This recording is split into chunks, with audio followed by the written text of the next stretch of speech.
Très cher Dev, bonjour et bienvenue dans cette nouvelle partie de notre série sur l'écriture d'un code source Node.js sécurisé. Nous allons consacrer celle-ci sur la gestion d'erreurs d'une application Node.js. Avant de nous lancer, vous devez savoir qu'une application Express n'est ni plus ni moins qu'une succession de fonctions middleware. Nous avons une vidéo sur cette chaîne qui explique en détail qu'est-ce que le middleware dans une application Express. Vous trouverez en description les liens de la vidéo. Bien, nous avons déjà ce projet qui est déjà mis en place avec Express. Comme vous pouvez le voir dans package.json, le module Express est déjà installé. Je disais tantôt qu'une application Express n'est ni plus ni moins qu'une suite de fonctions middleware. Il y a deux types de middleware et ils se différencient selon le nombre de paramètres de la fonction callback qui est le paramètre de la fonction middleware. Il y a les fonctions middleware normales qui ont trois paramètres. Par exemple ici, app.use en paramètre une fonction callback avec les trois paramètres rec, res et next, où rec représente l'objet avec les informations provenant du client, res les informations du serveur à envoyer au client, et next quant à lui représente la prochaine fonction middleware. Ici, par exemple, je vais afficher sur la console, console.log, premier middleware. Je vais copier ceci à ce niveau et le message sur la console sera deuxième middleware. Je vais enregistrer et exécuter l'application par Nodemon. Au fait, j'ai le package Nodemon installé globalement dans mon ordinateur pour exécuter automatiquement l'application en cas de soumission de modifications. Si ce n'est pas le cas pour vous, vous pouvez exécuter l'application par la commande node tout simplement. Pour moi, c'est nodemon app. Je vais valider. Je vais ouvrir le navigateur pour envoyer une requête à l'URL localhost au port 3000. Sur la console, on peut voir, bien, la requête s'est exécutée deux fois. On peut voir premier middleware. Pourtant, nous avons deux fonctions middleware qui peuvent s'exécuter pour toutes les requêtes.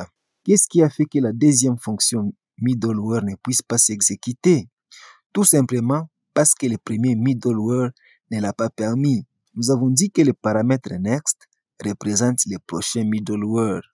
Si nous voulons que le middleware prochain puisse être déclenché, nous devons appeler à la fin ici le paramètre next comme suit, sans aucun paramètre.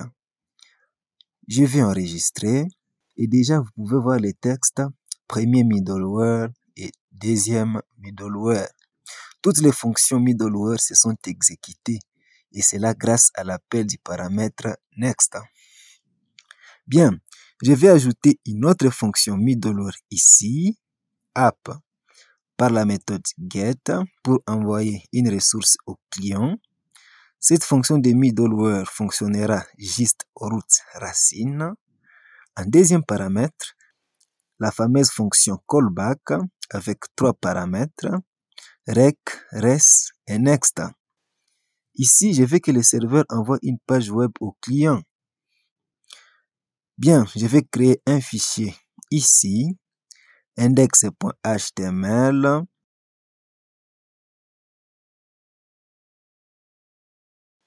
Je vais ajouter le boilerplate code et juste ici, HD, bienvenue sur notre site. C'est tout, je vais fermer ce fichier.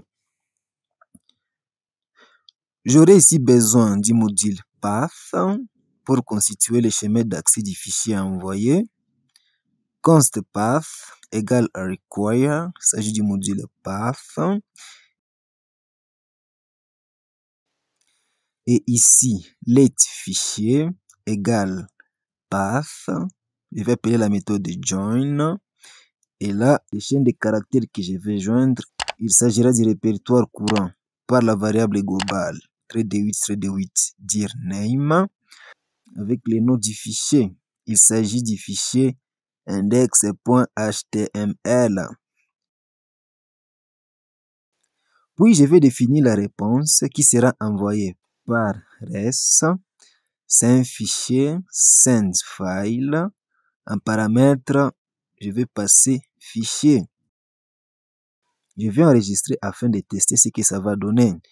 Rappelez-vous, ces deux fonctions middleware seront exécutées à toutes les requêtes, tout simplement parce qu'on n'a pas défini les paramètres root. Dans le navigateur, localhost au port 3000, je vais valider. Merde, ça ne marche pas comme prévu. Laisse-moi voir qu'est-ce qu'il y a sur la console. En tout cas, il n'y a que les deux fonctions middleware qui ont été exécutées, malgré que la fonction middleware get soit aussi définie au root racine. Au fait, c'est parce qu'on n'a pas appelé les paramètres next à ce niveau pour permettre à la prochaine fonction middleware d'être exécutée. Je vais donc ajouter ici next comme suit. Je vais enregistrer. Waouh! Directement, on peut voir la page web s'afficher à la partie client. Imaginez alors que nous envoyons un fichier qui n'existe pas. Je vais ajouter ici et par exemple, je vais enregistrer et actualiser la page sur les clients. Il y a erreur. Le pire ici est que l'erreur s'affiche directement sur la partie client. D'abord, ça peut frustrer les utilisateurs novices. Outre cela, ça expose aussi la vulnérabilité de l'application aux yeux des hackers. Pour contourner cela, la fonction sendFile, par exemple, supporte une fonction callback en deuxième paramètre, avec comme paramètre erreur, et là, if erreur, s'il y a erreur, on affiche ici la console, console.log, une erreur est survenue.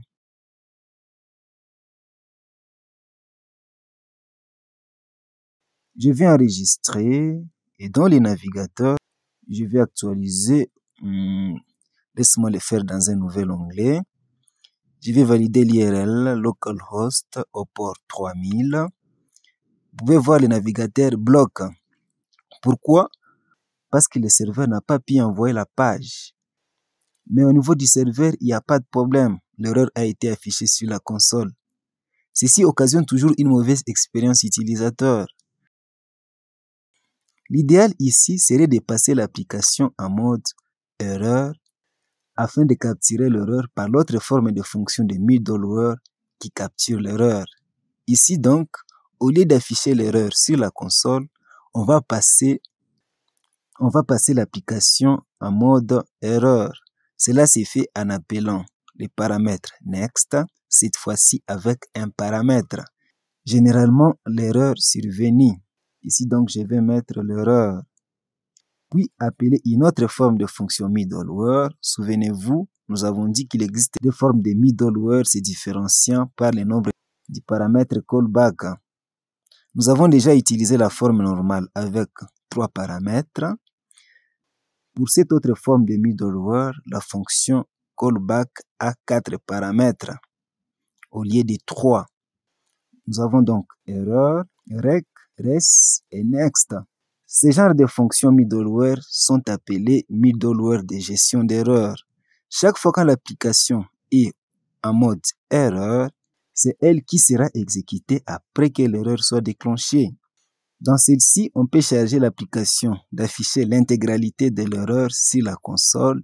Question d'y revenir pour faire des investigations un peu plus tard.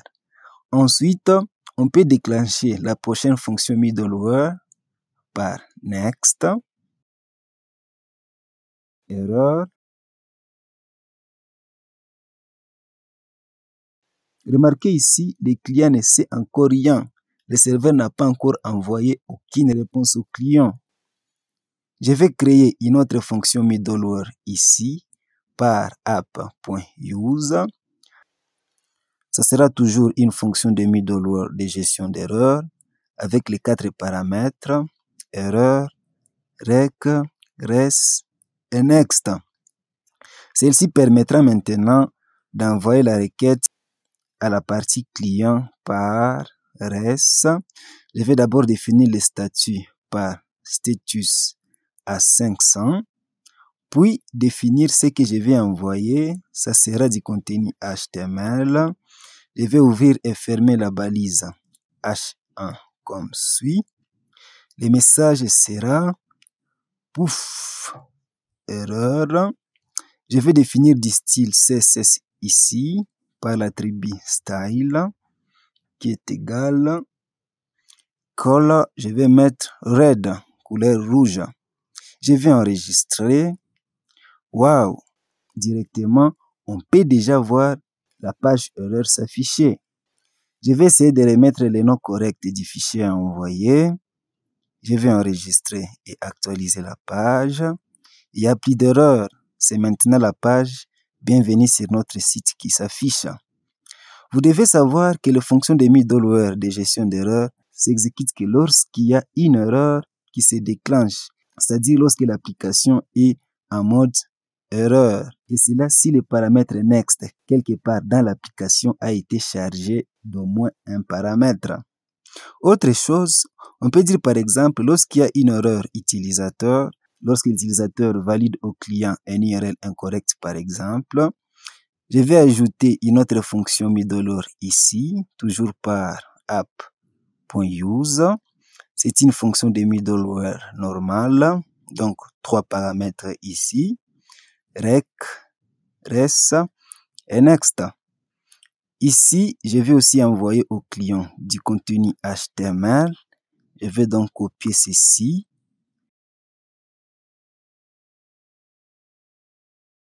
Et là, ça sera plutôt 404, faux 0 faux comme code de statut. Et ici, page introuvable. Je vais enregistrer. Au niveau du navigateur, je vais valider un URL incorrect. Et là, vous pouvez voir que c'est la page introuvable qui s'affiche. Cool. Je vais mettre ici un nom incorrect du fichier pour déclencher l'erreur. Ensuite, enregistrer. Puis, je vais actualiser. Waouh, l'application est passée en mode erreur. Et tous les middleware normales ont été esquivés jusqu'au premier middleware de gestion d'erreur. Et pouf, ça nous a amené jusqu'à cette page. C'est tout pour cette vidéo, très cher dev.